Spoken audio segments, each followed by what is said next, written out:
Students, now we will discuss the exercise questions related to Euclid's axioms and postulates. So, our first question is true and false.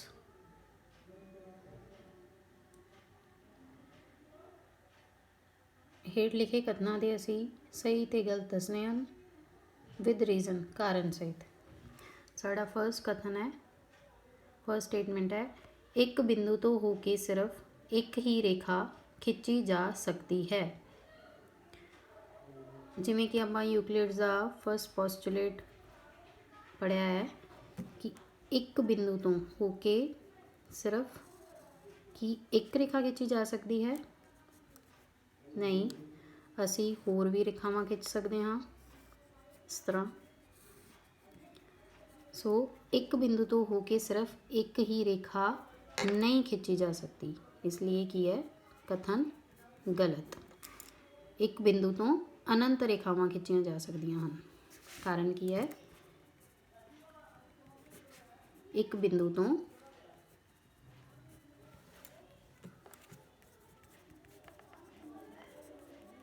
ਅਣਗਿਣਤ ਰੇਖਾਵਾਂ ਖਿੱਚੀਆਂ ਜਾ ਸਕਦੀਆਂ ਹਨ।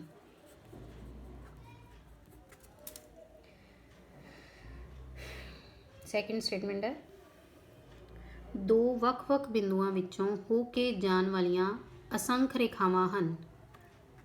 ਜਿਵੇਂ ਕਿ ਅਸੀਂ ਪੋਸਟੂਲੇਟ 'ਚ ਪੜ੍ਹਿਆ ਹੈ, ਧਾਰਨਾ 'ਚ ਪੜ੍ਹਿਆ ਹੋਇਆ ਹੈ। ਅਸੀਂ ਇੱਕ ਬਿੰਦੂ ਲੈ ਲਿਆ A ਅਤੇ ਦੂਸਰਾ ਬਿੰਦੂ B। ਇਸ ਵਿੱਚੋਂ ਹੋ ਕੇ ਕਿੰਨੀਆਂ ਰੇਖਾਵਾਂ ਖਿੱਚੀਆਂ ਜਾ ਸਕਦੀਆਂ ਹਨ? ਸਿਰਫ ਅਤੇ ਸਿਰਫ ਇੱਕ ਰੇਖਾ ਖਿੱਚੀ ਜਾ ਸਕਦੀ ਹੈ। ਦੋ ਵੱਖ-ਵੱਖ ਬਿੰਦੂਆਂ ਵਿੱਚੋਂ ਹੋ ਕੇ ਜਾਣ ਵਾਲੀਆਂ ਅਸੰਖ ਰੇਖਾਵਾਂ ਹਨ, ਇਸ ਲਈ ਇਹ ਕਥਨ ਕੀ ਹੈ ਗਲਤ। ਅਸੀਂ ਸਿਰਫ ਕਿੰਨੀਆਂ? ਸਿਰਫ ਇੱਕ ਰੇਖਾ ਹੀ ਖਿੱਚ ਸਕਦੇ ਹਾਂ। ਥਰਡ ਸਟੇਟਮੈਂਟ ਕੀ ਹੈ? ਇੱਕ ਸ਼ਾਂਤ ਰੇਖਾ ਦੋਨੋਂ ਪਾਸੇ ਅਨਿਸ਼ਚਿਤ ਰੂਪ ਨਾਲ ਵਧਾਈ ਜਾ ਸਕਦੀ ਹੈ। ਜਿਵੇਂ ਕਿ ਅਸੀਂ ਧਾਰਨਾ 'ਚ ਪੜ੍ਹਿਆ ਹੋਇਆ ਹੈ, ਕੋਈ ਸ਼ਾਂਤ ਰੇਖਾ ਲੈ ਲਈ ਅਸੀਂ AB, ਅਸੀਂ ਉਸਨੂੰ B ਤੋਂ ਵੀ ਅਨੰਤ ਤੱਕ ਵਧਾ ਸਕਦੇ ਹਾਂ ਅਤੇ A ਤੋਂ ਵੀ ਅਨੰਤ ਤੱਕ ਵਧਾ ਸਕਦੇ ਹਾਂ।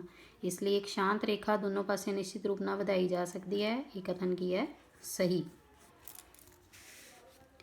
ਸਾਡਾ ਫੋਰਥ ਕੁਐਸਚਨ ਕੀ ਹੈ? ਜੇ ਦੋ ਚੱਕਰ ਬਰਾਬਰ ਹਨ, ਉਹਨਾਂ ਦੇ ਅਰਧ ਵਿਆਸ ਬਰਾਬਰ ਹੁੰਦੇ ਹਨ। ਦੋ ਚੱਕਰ ਕਦੋਂ ਬਰਾਬਰ ਹੁੰਦੇ ਹਨ? ਜਦੋਂ ਅਸੀਂ ਉਹਨਾਂ ਦਾ ਕੀ ਹੁੰਦਾ ਹੈ, ਖੇਤਰਫਲ ਬਰਾਬਰ ਹੁੰਦਾ ਹੈ। ਖੇਤਰਫਲ ਦਾ ਫਾਰਮੂਲਾ ਕੀ ਹੈ ਚੱਕਰ ਦਾ? ਪਾਈ R²। ਮੰਨ ਲਓ ਅਸੀਂ ਦੋ ਚੱਕਰ ਲੈ ਲਏ, ਇਸ ਦਾ ਰੇਡੀਅਸ ਕੀ ਹੈ R, ਤਾਂ ਇਸ ਦਾ ਖੇਤਰਫਲ ਕੀ ਹੋਏਗਾ? ਪਾਈ R²। ਦੂਸਰਾ ਚੱਕਰ ਅਸੀਂ ਲੈ ਲਿਆ ਜਿਸ ਦਾ ਰੇਡੀਅਸ ਕੀ ਹੈ ਕੈਪੀਟਲ R, ਤਾਂ ਇਸ ਦਾ ਏਰੀਆ ਕੀ ਹੋਏਗਾ? ਪਾਈ R²। ਜਿਵੇਂ ਕਿ ਸਾਨੂੰ ਪਤਾ ਹੈ ਕਿ ਪਾਈ ਕੀ ਹੈ? ਕੌਂਸਟੈਂਟ ਹੈ। ਏਰੀਆ ਬਰਾਬਰ ਹੋਏਗਾ ਕਦੋਂ ਹੋਏਗਾ? ਦੋਨਾਂ ਦਾ ਏਰੀਆ ਬਰਾਬਰ, ਦੋਨਾਂ ਦਾ ਏਰੀਆ ਬਰਾਬਰ ਕਦੋਂ ਹੋਏਗਾ? ਜਦੋਂ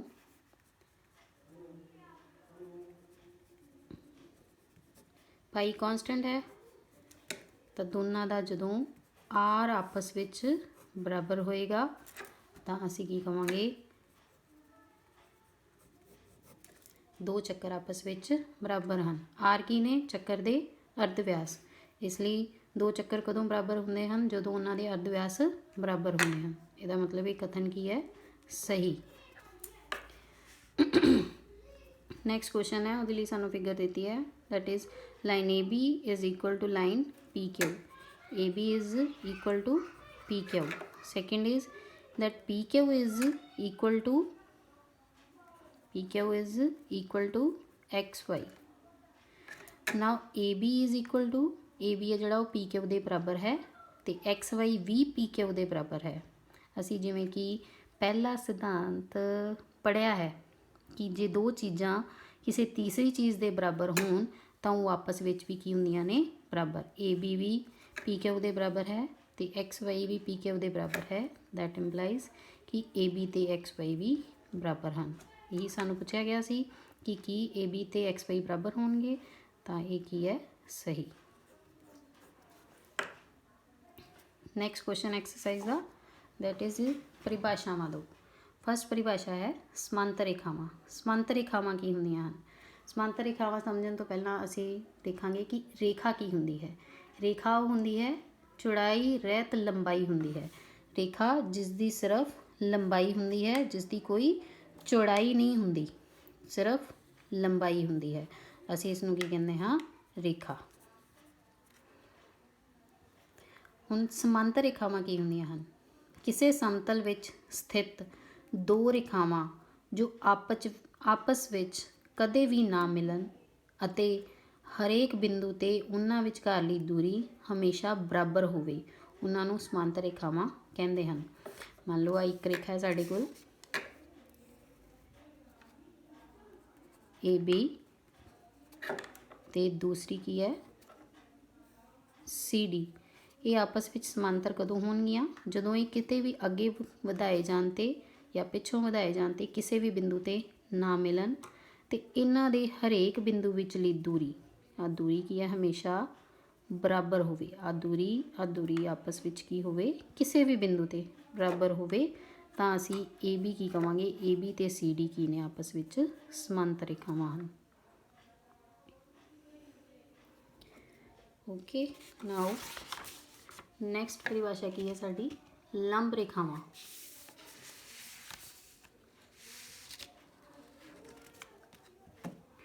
ਲੰਬ ਰੇਖਾਵਾਂ ਕੀ ਹੁੰਦੀਆਂ ਹਨ? ਕੋਈ ਰੇਖਾ ਜਦੋਂ ਕਿਸੇ ਦੂਸਰੀ ਰੇਖਾ ਨੂੰ ਸਮਕੋਣ 'ਤੇ ਕੱਟਦੀ ਹੈ ਤਾਂ ਉਹਨਾਂ ਨੂੰ ਲੰਬ ਰੇਖਾਵਾਂ ਆਖਦੇ ਹਨ। ਮੰਨ ਲਓ ਸਾਡੇ ਕੋਲ ਇੱਕ ਰੇਖਾ ਹੈ, ਦੂਸਰੀ ਰੇਖਾ ਉਸ ਨੂੰ ਕੱਟ ਰਹੀ ਹੈ। ਜਦੋਂ ਕੱਟ ਰਹੀ ਹੈ ਤਾਂ ਇੱਥੇ ਕੀ ਹੈ? 90 ਡਿਗਰੀ ਦਾ ਕੋਣ ਬਣ ਰਿਹਾ ਹੈ, ਇਸ ਸਾਈਡ ਵੀ 90 ਦਾ ਬਣ ਰਿਹਾ, ਤਾਂ ਅਸੀਂ ਕੀ ਕਹਾਂਗੇ? L ਅਤੇ M ਕੀ ਨੇ? ਆਪਸ ਵਿੱਚ ਲੰਬ ਰੇਖਾਵਾਂ ਹਨ। L ਕੀ ਹੈ? Perpendicular to M। Third is definition is ਰੇਖਾਖੰਡ। ਰੇਖਾਖੰਡ is line segment. Line segment means line ਦਾ ਹਿੱਸਾ, ਰੇਖਾ ਦਾ ਹਿੱਸਾ। ਤਾਂ ਲਾਈਨ ਸੈਗਮੈਂਟ ਕੀ ਹੁੰਦੀ ਹੈ? ਉਹ ਰੇਖਾ ਜਿਸ ਦਾ ਆਰੰਭਿਕ ਅਤੇ ਅੰਤ ਬਿੰਦੂ ਦੋਨੋਂ ਹੁੰਦੇ ਹਨ। ਮਤਲਬ ਆਰੰਭ ਕੀਤੀ A ਤੋਂ ਅਤੇ ਖਤਮ ਹੋ ਗਈ B 'ਤੇ, ਤਾਂ ਇਹ ਕੀ ਹੈ? ਰੇਖਾ ਖੰਡ। ਫੋਰਥ ਡੈਫੀਨੇਸ਼ਨ ਇਜ਼ ਚੱਕਰ ਦਾ ਅਰਧ ਵਿਆਸ। ਚੱਕਰ ਦਾ ਅਰਧ ਵਿਆਸ ਕੀ ਹੁੰਦਾ ਹੈ? ਉਹ ਰੇਖਾ ਖੰਡ ਜਿਸ ਦਾ ਇੱਕ ਬਿੰਦੂ ਚੱਕਰ ਦੇ ਕੇਂਦਰ ਅਤੇ ਦੂਸਰਾ ਬਿੰਦੂ ਚੱਕਰ ਦੀ ਸੀਮਾ ਨਾਲ ਜੁੜਿਆ ਹੋਵੇ। ਰੇਖਾ ਖੰਡ ਹੈ AB, ਆਹ ਕੇਂਦਰ ਨਾਲ ਜੁੜਿਆ ਹੋਵੇ ਅਤੇ ਦੂਸਰਾ ਚੱਕਰ ਦੀ ਸੀਮਾ ਨਾਲ ਜੁੜਿਆ ਹੋਵੇ। ਆਹ ਕੀ ਹੈ? ਚੱਕਰ ਦੀ ਸੀਮਾ, ਬਾਉਂਡਰੀ। ਆਹ ਸਿਰਾ ਜਿਹੜਾ ਕੇਂਦਰ ਨਾਲ ਜੁੜਿਆ ਚੱਕਰ ਦੇ, ਅਤੇ ਦੂਸਰਾ ਸਿਰਾ B ਹੈ ਚੱਕਰ ਦੀ ਸੀਮਾ ਨਾਲ ਜੁੜਿਆ ਹੈ, ਤਾਂ ਇਹ ਕੀ ਹੁੰਦਾ? ਚੱਕਰ ਦਾ ਅਰਧ ਵਿਆਸ। Radius of circle. Next is ਵਰਗ, ਸਕੁਏਅਰ। ਸਕੁਏਅਰ ਕੀ ਹੁੰਦਾ ਹੈ? ਚਾਰ ਭੁਜਾਵਾਂ ਵਾਲੀ ਉਹ ਬੰਦ ਆਕ੍ਰਿਤੀ ਜਿਸ ਦੀਆਂ ਚਾਰੇ ਭੁਜਾਵਾਂ ਦੀ ਲੰਬਾਈ ਬਰਾਬਰ ਹੋਵੇ ਅਤੇ ਹਰੇਕ ਕੋਣ ਸਮਕੋਣ ਹੋਵੇ। ਚਾਰ ਭੁਜਾਵਾਂ ਵਾਲੀ ਬੰਦ ਆਕ੍ਰਿਤੀ ਜਿਸ ਦੀਆਂ ਚਾਰੇ ਭੁਜਾਵਾਂ ਦੀ ਲੰਬਾਈ ਬਰਾਬਰ ਹੋਵੇ। ਚਾਰ ਭੁਜਾਵਾਂ, ਚਾਰਾਂ ਦੀ ਲੰਬਾਈ ਕੀ ਹੋਵੇ? ਬਰਾਬਰ। A B C D, ਚਾਰੇ ਭੁਜਾਵਾਂ ਦੀ ਲੰਬਾਈ ਆਪਸ 'ਚ ਕੀ ਹੈ? ਬਰਾਬਰ ਹੋਵੇ ਅਤੇ ਹਰੇਕ ਕੋਣ ਸਮਕੋਣ ਹੋਵੇ। ਸਾਰੇ ਕੋਣ ਕੀ ਹੈ? 90 ਡਿਗਰੀ ਹੋਣ। ਤਾਂ ਇਸ ਜੋ ਆਕ੍ਰਿਤੀ ਹੈ ABCD ਇਜ਼ ਏ ਸਕੁਏਅਰ, ਇਹ ਇੱਕ ਵਰਗ ਹੈ।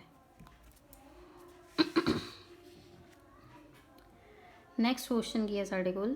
ਕਹਿੰਦੇ ਜੇ ਦੋ ਬਿੰਦੂਆਂ A ਅਤੇ B ਦੇ ਵਿਚਕਾਰ ਇੱਕ ਬਿੰਦੂ C ਅਜਿਹਾ ਸਥਿਤ ਹੈ ਕਿ AC BC ਦੇ ਬਰਾਬਰ ਹੈ, ਤਾਂ ਸਿੱਧ ਕਰੋ AC ਬਰਾਬਰ ਹਾਫ ਆਫ AB, AB ਦੇ ਅੱਧ ਦੇ ਬਰਾਬਰ ਹੈ। ਕੀ ਹੈ ਸਾਡੇ ਕੋਲ? ਦੋ ਬਿੰਦੂ ਨੇ AB, ਦੋ ਬਿੰਦੂ ਆ AB ਤੇ BC ਦੇ ਵਿਚਕਾਰ ਇੱਕ ਬਿੰਦੂ ਕੀ ਹੈ C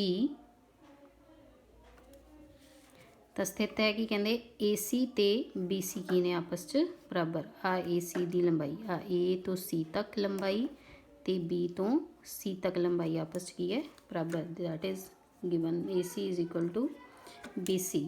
ਤਾਂ ਸਿੱਧ ਕਰੋ to prove AC is equal to half of AB।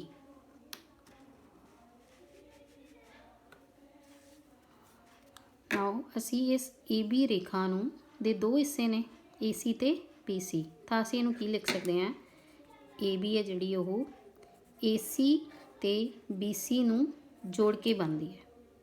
ਠੀਕ ਹੈ, ਹੁਣ ਸਾਡੇ ਕੋਲ ਕੀ ਹੈ ਗਿਵਨ ਕੀ ਹੈ this BC is equal to AC। BC ਦਾ ਮਾਪ AC ਦੇ ਬਰਾਬਰ ਹੈ, ਤਾਂ ਅਸੀਂ BC ਨੂੰ ਵੀ ਕੀ ਹੈ AC ਲਿਖ ਸਕਦੇ ਹਾਂ। then AB is equal to AC plus AC is equal to 2AC। now this means 2 into AC, therefore AC is equal to 2 right side ते मल्टीप्लाई का है, लैफ्ट साइड ते कादा हो जाएगा डिवीजन का।